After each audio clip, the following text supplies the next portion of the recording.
Graça e paz em nome de Jesus. Nós estamos aí em mais uma aula dessa matéria tremenda, dons motivacionais. Na nossa última aula nós estivemos falando sobre ministério. Se é ministério, seja em ministrar. O salmista declara em Salmos 84:10, porque vale mais um dia nos teus átrios do que em outra parte mil. Preferiria estar à porta da casa do meu Deus a habitar nas tendas da impiedade. O que o salmista está dizendo? Ele estava com a visão do tabernáculo, né? Onde tem o átrio, tem o lugar santo e tem o santo dos santos. Ele está dizendo, ao menos no átrio vale mais um dia em teus atos do que em qualquer outra parte mil. E aí o ministério é exatamente isso, né? Aquele que foi chamado para servir, aquele que foi chamado para ministrar, ele tem prazer em servir, ele tem prazer em ministrar, ele tem prazer em poder fluir no reino do Senhor, poder cumprir o chamado, poder exercer algo para que o reino cresça, para que as pessoas sejam atendidas,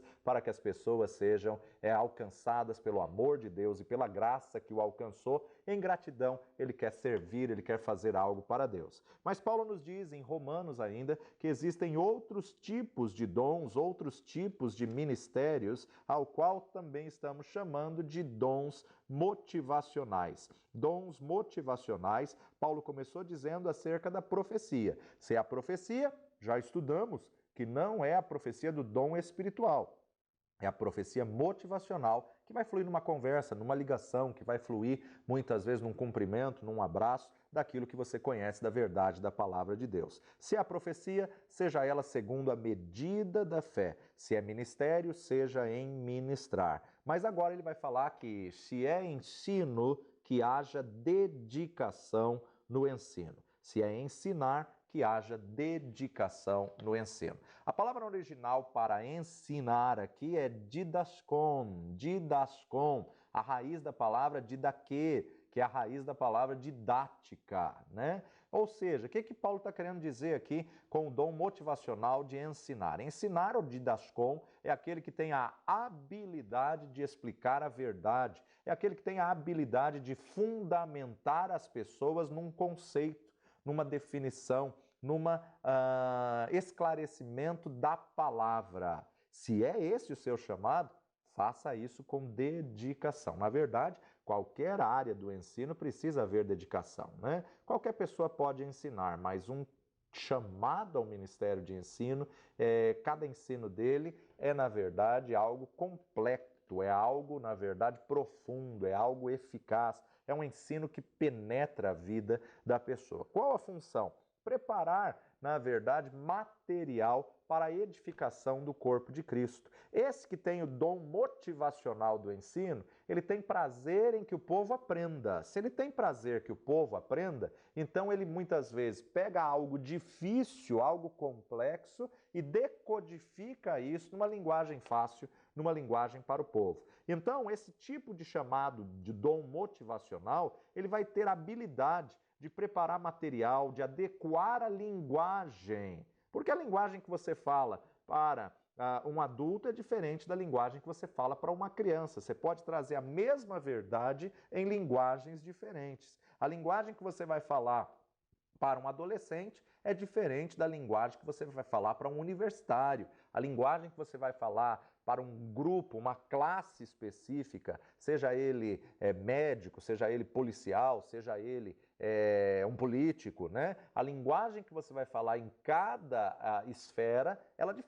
difere. E, na verdade, quem tem o dom motivacional do ensino, ele vai codificar, ele vai adequar, ele vai fazer livro, ele vai fazer apostilas, ele vai fazer treinamento, ele vai fazer cursos ao qual, na verdade, vai fluir o dom motivacional do ensino. O motivacional do ensino vai fazer a pessoa ter prazer em aprender, prazer, fome, sede do conhecimento. Então ele prepara material para a edificação e conforto aos outros, ele instrui os outros como um papel de apoio, ele transmite aos outros coisas tremendas e profundas do reino de Deus, acerca de Deus, mas numa linguagem fácil e acessível a qualquer pessoa. Ensinar, o dom motivacional de ensino, é diferente do dom ministerial do mestre. O dom ministerial do mestre é um chamado que ele tem com revelações tremendas da palavra de Deus, né? O dom do mestre. Agora, os dois, seja o dom ministerial do mestre, ou seja, o dom motivacional do ensino, as pessoas têm que estar sempre estudando, sempre buscando conhecimento. O conhecimento vai criar a plataforma que vai te lançar mais longe. Então, essa pessoa que tem o dom motivacional do ensino, ela vai naturalmente montando uma biblioteca, ela gosta, ela ama de ler, de fazer estudos, desenvolver apostilas, desenvolver cursos e habilidades para outras pessoas, para capacitar outras pessoas nas esferas delas. Então, ele vai trabalhar treinando professores da Escola Bíblica Dominical, treinando professores para o Ministério Infantil, treinando professores para teologia, treinando pessoas que vão treinar o corpo de Cristo. Então, ele, na verdade, tem a didática, didascon, ele vai ter a facilidade. O versículo nos exorta que os que recebem esse dom motivacional que façam com dedicação. Uma boa aula precisa de dedicação, precisa de aplicar-se ao conhecimento, aplicar-se aos estudos. Contudo, a pessoa pode ter esse dom e não se dedicar. Ela pode ter esse dom e não se aplicar em aprimorar esse dom. Quem tem esse dom tem que buscar o aperfeiçoamento constante de formas e métodos de ensino que melhor se apliquem a cada situação. Jesus tinha todos os dons por excelência, né? Ele tinha a habilidade natural de ensinar. Aliás, uma das técnicas que Jesus usava era a linguagem de parábola. Através de contar uma historinha de parábola, ele trazia verdades profundas, onde muitas delas até hoje estão ocultas aí nas suas palavras e muitas pessoas ainda não entendem. Por quê? A parábola é revelada para aquele que se dedica, a parábola é revelada para aquele que busca o conhecimento, para aquele que tem interesse, se aprofunda, né? Jesus tinha a habilidade para ensinar e o ensino dele era com autoridade, atraía as pessoas, e pessoas de qualquer classe, e a pessoa que na verdade vai falar em público, ela tem que buscar métodos de atrair a multidão, ela tem que buscar métodos de atrair o seu auditório. Os métodos têm que ser adequados ao público que ele está trabalhando. Eu não posso ir para universitário com uma linguagem de criança, da mesma forma que eu não posso ir ministrar uma aula de criança com a linguagem do universitário. Então eu tenho que buscar descobrir a linguagem de comunicação para ter uma comunicação eficaz com a classe que eu quero atingir. Da mesma forma, também a linguagem de sinais. Ela atinge uma gama, uma classe aí tremenda, né, que são surdos e mudos. Então, a importância de ter alguém trabalhando nessa área, a importância de ter alguém se aperfeiçoando nessa área, que ele possa ter qualidade de transmitir e transmitir a mensagem de forma correta. Então, a importância de ele aperfeiçoar. Se é ensinar, que haja dedicação no ensino.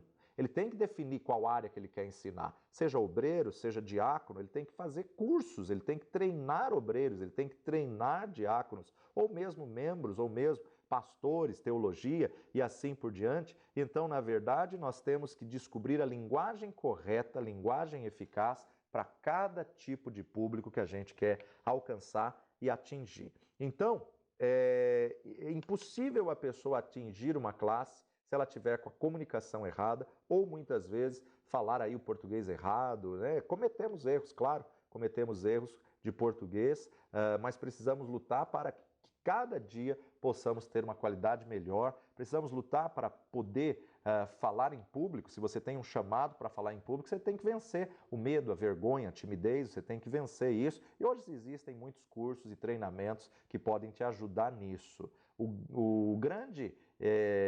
A grande questão é que a nossa matéria-prima ela é riquíssima, inesgotável, ela é tremenda, que é a palavra de Deus. E agora nós temos que entender que com a palavra de Deus não tem problema. Muitas vezes o problema está no transmissor, muitas vezes o problema está naquele que transmite a verdade da palavra de Deus. E temos que ser maduros espiritualmente para saber que nem todos vão ter aí o chamado de estar na frente do público.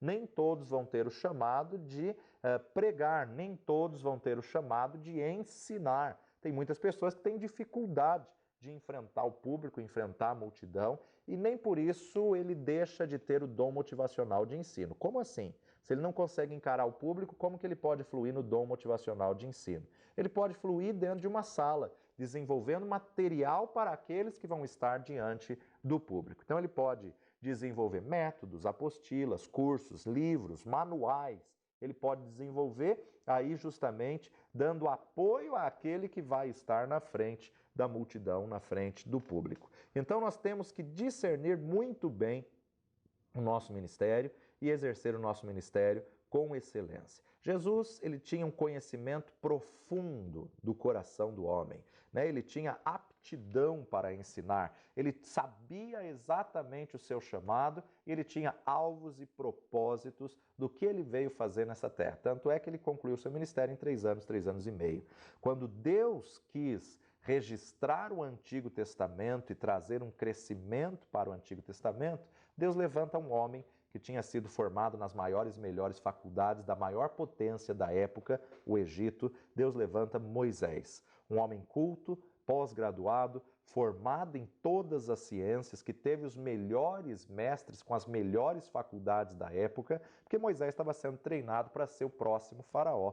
Moisés estava sendo treinado para ser o sucessor do faraó presente que estava ali. Então, quando Deus quis dar um crescimento aí a nação que ele estava preparando no Egito, ele levanta um homem culto, ele levanta um homem com uma mentalidade de reino, com uma mentalidade fora da mentalidade do povo hebreu, né? Para libertar escravos, o Senhor não poderia colocar um escravo, o Senhor levantou um líder, o Senhor levantou um libertador. Agora, quando o Senhor quis dar um avanço no Novo Testamento, na igreja, ele também levanta um homem culto no Novo Testamento, um homem letrado, um homem que falava diversos idiomas, um homem que era fariseu dos fariseus, que dá o grande avanço para a igreja, para os povos gentios, né? Então você observa que o Senhor tem um encontro com um homem catedrático no caminho de Damasco, um grande clarão, e ele cai por terra, e ali Saulo tem um encontro. Quem é? Sou Jesus a quem tu persegues. Agora, quem era Saulo? Saulo era um homem catedrático, um homem culto, um homem que era uma autoridade no meio dos fariseus pelo conhecimento vasto que ele tinha não só do Pentateuco, mas de todo o Antigo Testamento.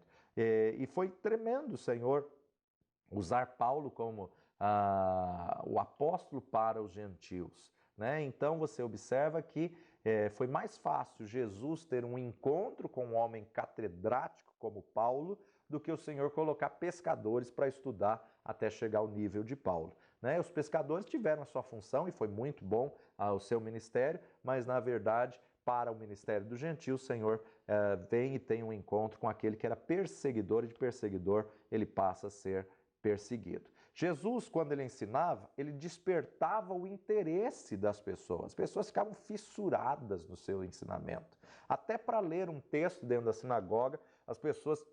Quem é esse que fala com tanta autoridade, tanta propriedade? Então eu entendo que o ensino de Jesus motivava as pessoas.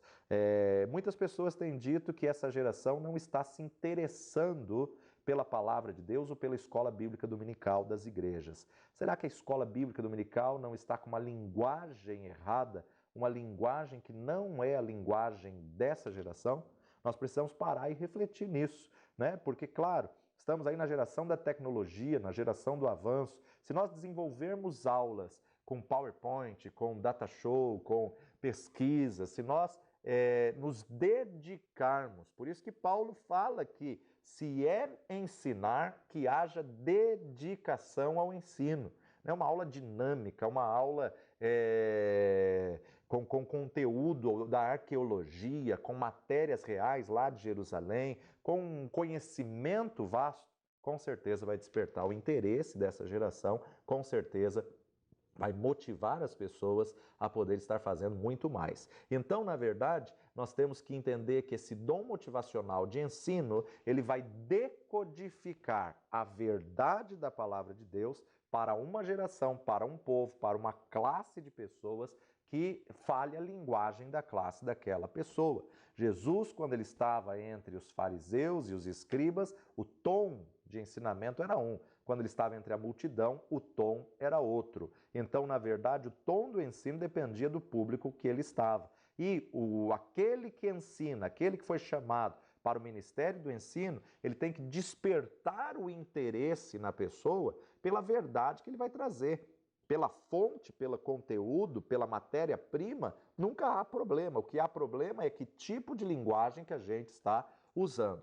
Quem tem o dom tem a autoridade para trabalhar naquilo que ele foi chamado a fazer. Deus chamou a pessoa para fazer algo, então ele vai ter a habilidade, a capacitação. As pessoas reconhecem que aquilo é Deus que deu e sabem que aquele mover é mover de Deus, assim como Jesus ensinava com autoridade. Mateus capítulo 7, versos 28 e 29, a autoridade de Jesus. E aconteceu que, concluindo Jesus esse discurso, a multidão se admirou da sua doutrina, porquanto os ensinava com autoridade e não como os escribas, que falavam como letra morta, né? Jesus falava com autoridade. Por isso que Paulo, em Romanos 12, 7, nos diz, se é ministério, seja em ministrar, mas se é ensinar, que haja dedicação ao ensino. Paulo também vai escrever a Timóteo, a quem ele chama seu amado filho, capítulo 2, 2 Timóteo, capítulo 2, versículo 2,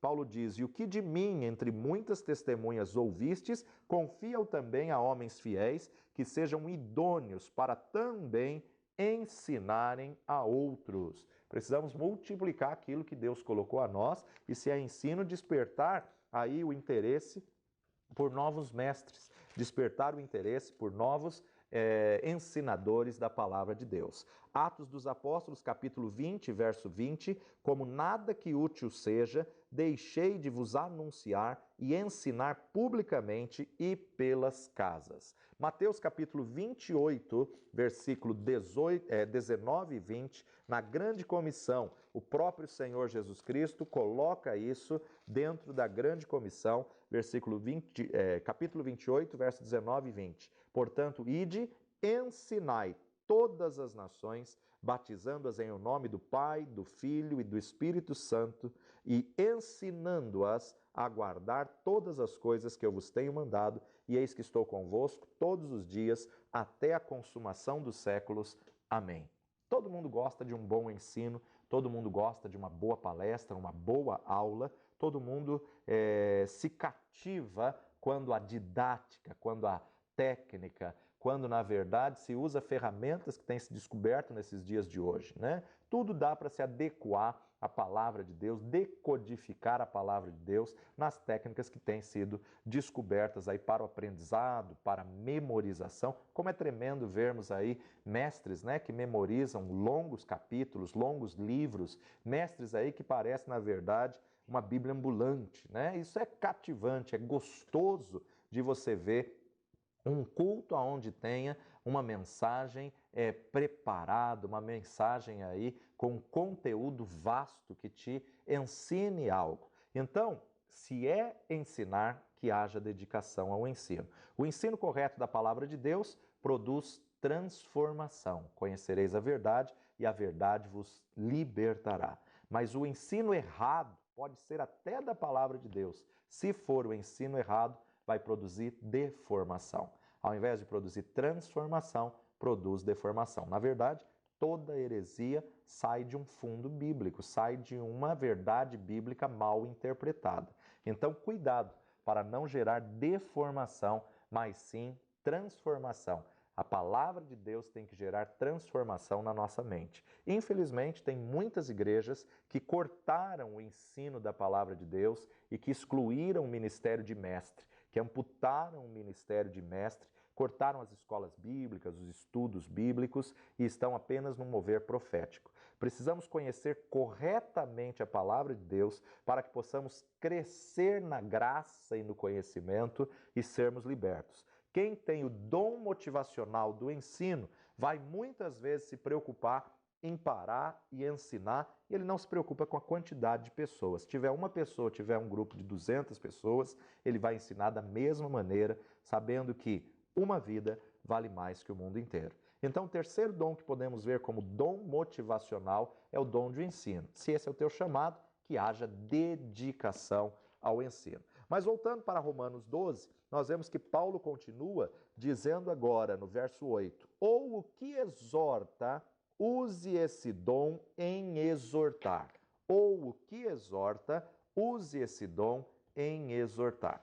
Exortar no original da palavra é paráclesis. Paráclesis. É a raiz da palavra para paracleto, ou paráclito, que é a palavra para o Espírito Santo, né? E exortação é parakeleu no grego, tá? Paráclesis, na verdade, significa a habilidade de animar, a habilidade de estimular, motivar, confortar, aquecer, encorajar, advertir, estimular a fé, levar alguém a uma conduta de vida. Há uma interpretação muito errada que as pessoas acham que exortação é dar bronca, a exortação é chamar a atenção. E a pessoa acha que ela tem o dom da exortação e fica dando bronca, chamando a atenção de um, de outro, na frente de todos. Isso não é dom, nós temos que tomar muito cuidado. O dom da exortação é a habilidade de animar, ou seja, todos nós passamos por lutas e adversidades, passamos por momentos de tempestades e muitas pessoas no momento da luta, da adversidade, ele se abate. No momento da luta, da adversidade, ele cai, ele entra em depressão, em tristeza. E aquele que tem o dom motivacional de exortação, ele vai até ele e fala: que isso, meu irmão? Vamos levantar, vamos reagir, vamos lutar. Você não vai se entregar a esse problema, você não vai entregar esse diagnóstico, você não vai se entregar a essa dificuldade. Então, quem tem o dom motivacional de exortar, Paulo nos diz, use esse dom em exortar. Então é uma habilidade especial que Deus dá a certos membros do corpo de Cristo para liberar palavras de motivação, de conforto, de encorajamento, de consolação, de incentivo. Há momentos que a igreja necessita ser consolada, né? Uma perda de uma pessoa influente, uma perda de uma pessoa que tinha um carisma tremendo para com a igreja se abate. E precisamos de pessoas com esse dom de exortar para poder fortalecer. Há momentos na igreja que a igreja passa por estresse, que a diretoria ou muitas vezes os pastores, líderes, passam por estresse e necessita de alguém que possa amenizar os ânimos, alguém que possa aí trazer uma palavra de conforto, de ajuda, de consolo, que possa trazer cura no coração dos outros. Então, o dom de exortar é uma chamada, uma ordem à exortação, num sentido de animar, num sentido de estimular a fé. Uma pessoa que tem esse dom, ele encoraja a igreja. Na nossa trajetória cristã, nós vamos ter momentos que vamos passar por desânimo. Por isso que esse dom é considerado um dom motivacional. Ele é extremamente necessário e esse dom vai levar a não considerar os problemas, leva ao ponto de ficar firme em meio às adversidades, em meio aos problemas e incentiva a pessoa a permanecer na fé. Qual a função então desse dom? Aquecer, consolar, admoestar crentes, né? Levar os outros, encorajar os outros, mesmo estando ruim, passando por várias dificuldades, sabe levantar os outros. Tem pessoas que você vai falar que está passando por problema e a pessoa despreza, ignora, a pessoa fala: isso aí não é nada, se você souber o que eu estou passando, né? Esse daí não tem o dom de exortar, ele não vai exortar a ninguém por causa do problema que ele está passando, que ele acha que é grande demais para ouvir o problema do outro. Por maior que seja o teu problema, aprenda a socorrer aquele que necessita, mesmo que você olhe para o problema da pessoa e ela esteja fazendo tempestade num copo d'água. Você tem que entrar dentro desse copo e mostrar para a pessoa que a tempestade dela não passa de um copo d'água. Então, a pessoa que tem o dom da exortação, ele sempre tem uma palavra de estímulo, de incentivo, ele sempre tem uma palavra de motivação. Pode ser que depois que a pessoa for embora, a pessoa diga: ó Senhor, faça isso na minha vida também, Senhor, me ensina que eu possa andar dessa forma, dessa maneira, que eu possa superar. Se for exortação no sentido de correção, também vai fazê-lo com muito amor, com muita graça. A pessoa pode ter qualquer dom ministerial, e além do apóstolo, profeta, evangelista, pastor e mestre, também ela vai ter um dos dons motivacionais. Então, o dom motivacional ele vai vir como um dom que vai complementar. A exortação, na verdade, ele vai fluir naturalmente, e é mais comum, né, a gente ver aí esse dom de exortação na vida dos evangelistas, porque o evangelista tem uma graça, um carisma, o evangelista por natureza, ele já tem essa palavra de ânimo, de incentivo, de motivação, né? Mas pode fluir esse dom em qualquer outro chamado ministerial também.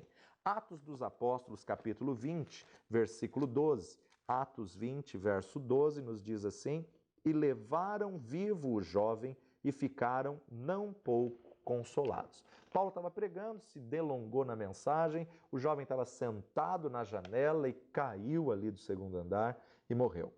Quando Paulo desceu, o texto diz que Paulo abraçou este jovem e por esse abraço, esse jovem ressuscitou. Há muitas pessoas que estão como mortas-vivas dentro do ministério que precisam apenas de um abraço.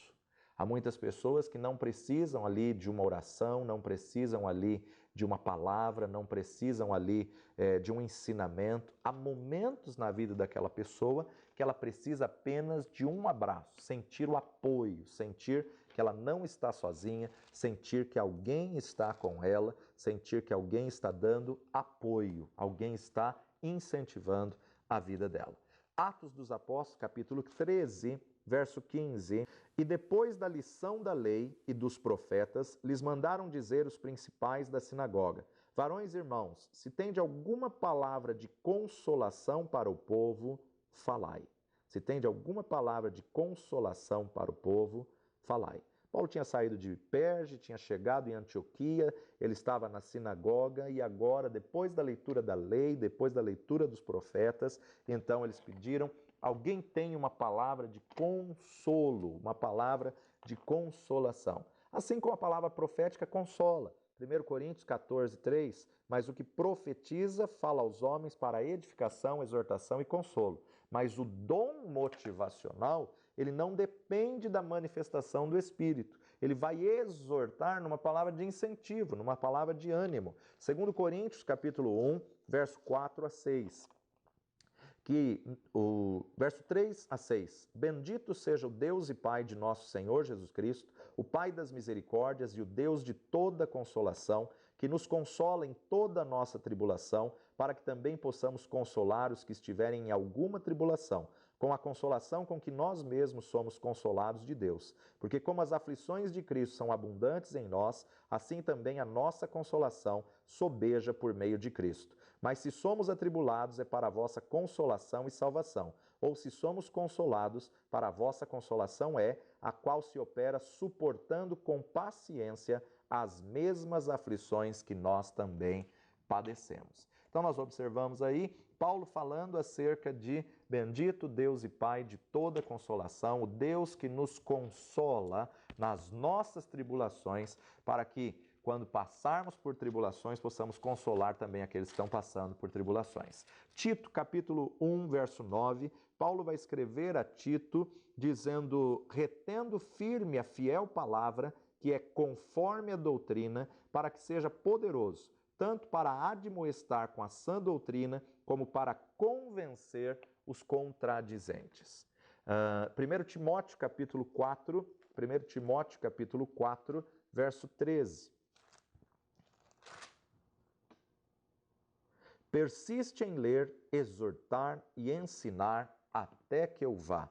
Persista em ler, exortar e ensinar. Hebreus capítulo 10, verso 25.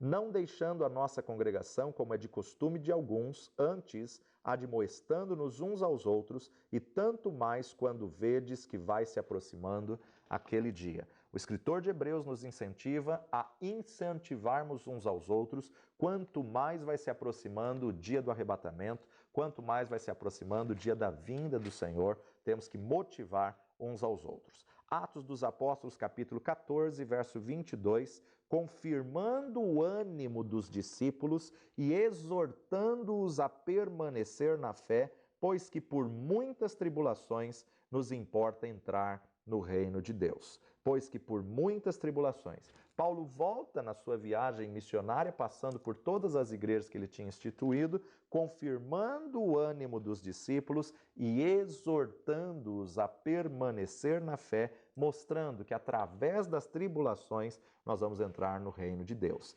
Então, na verdade, todos passam por tribulação. O problema não é passar pela luta, não é ser provado. O problema é o que você está fazendo quando você passa pela prova. O problema é o que você faz quando você enfrenta problema.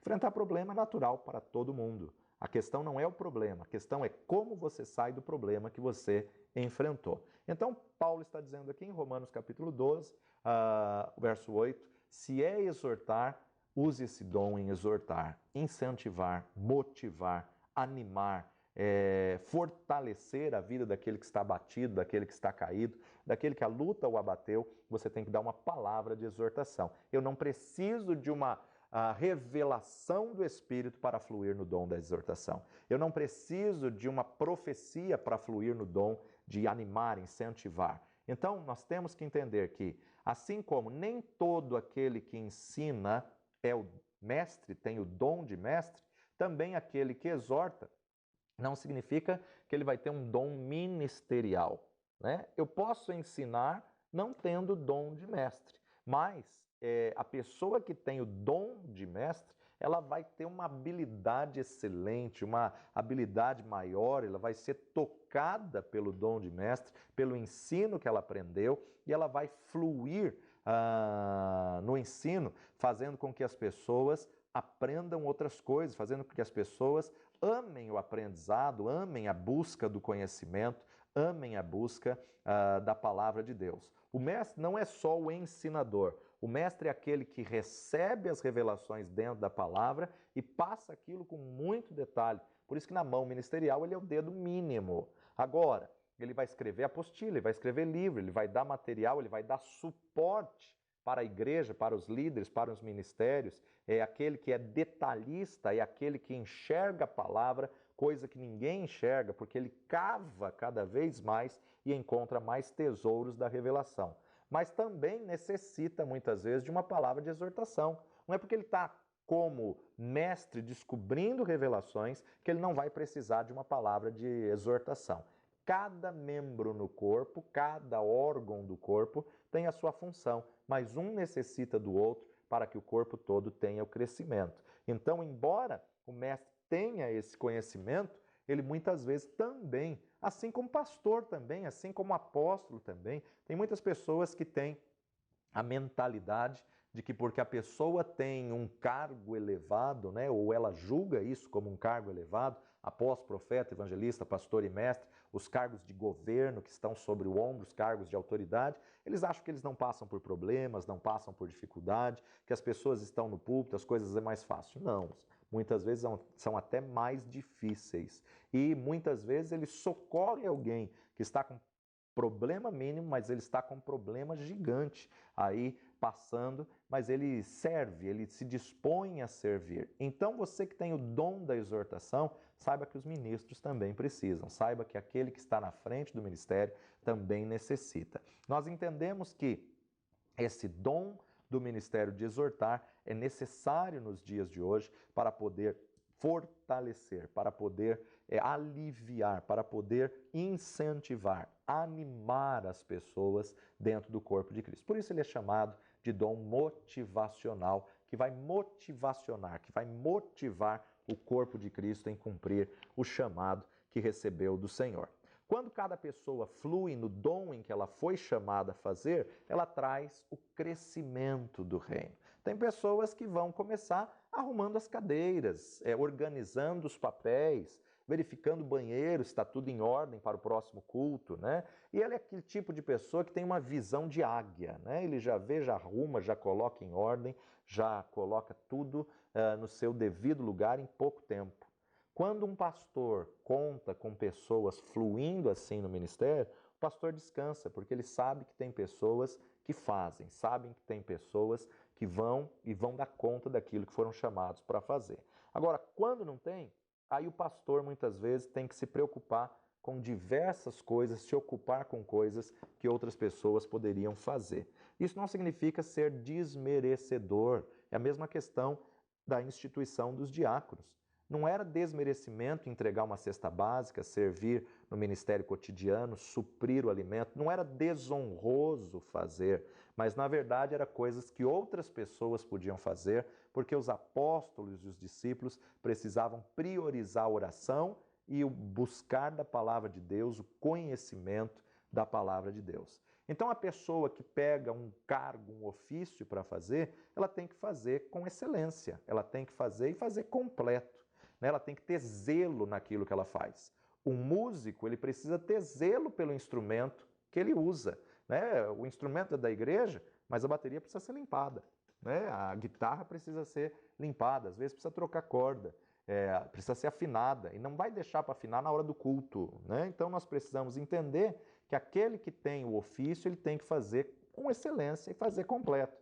Aquele que está responsável pelo computador, pelo data show, ele tem que se preocupar não só em acender, em ligar o data show, como também em desligar quando o culto acaba. A hora que o culto acaba, ele sai correndo e deixa tudo do jeito que está. Não, não pode ser assim. Ele tem que fazer com excelência aquilo que ele foi chamado para fazer e completar aquilo que ele foi chamado para fazer. Ele acendeu, ele foi responsável em ligar o computador, ele também é responsável em desligar o data show, em ver como está toda a situação. Para que possamos entender que seja feito com dedicação. Aliviar os afazeres do pastor, ser facilitador para os membros, para a igreja. Agora, por outro lado, não queira fazer aquilo que você não foi chamado para fazer, mas saiba fazer aquilo que Deus te chamou para fazer e faça com excelência aquilo que você tem para fazer. Que Deus te abençoe tremendamente. Se esse é o teu chamado, que você coloque em prática o seu chamado diante do Deus Todo-Poderoso, exerça com excelência para que o reino de Deus cresça, como o próprio Paulo diz em Efésios 4, do qual todo o corpo bem ajustado e ligado pelo auxílio de todas as juntas pode trazer o crescimento do corpo, e esse crescimento homogêneo, porque convém que o reino cresça e nós venhamos diminuir a cada dia. Fique conosco. Nós estamos aí no curso livre de teologia da Rede de Ensino Instituto Jaffer. Diversas matérias já estão na plataforma. Entre lá na plataforma e adquire mais matérias e aprenda a verdade da palavra de Deus. Aqui embaixo também você vai ter as apostilas, aula por aula, como também um exercício para afirmar o teu aprendizado. Não pule etapas, faça o exercício, busque, dedique-se, faça com excelência o curso e seja abençoado para que o teu ministério, o teu chamado seja aprovado. Procure apresentar-te diante de Deus aprovado, como obreiro que maneja bem a palavra da verdade e que não tem do que se envergonhar. Deus te abençoe. Até nossa próxima aula, no nome de Jesus.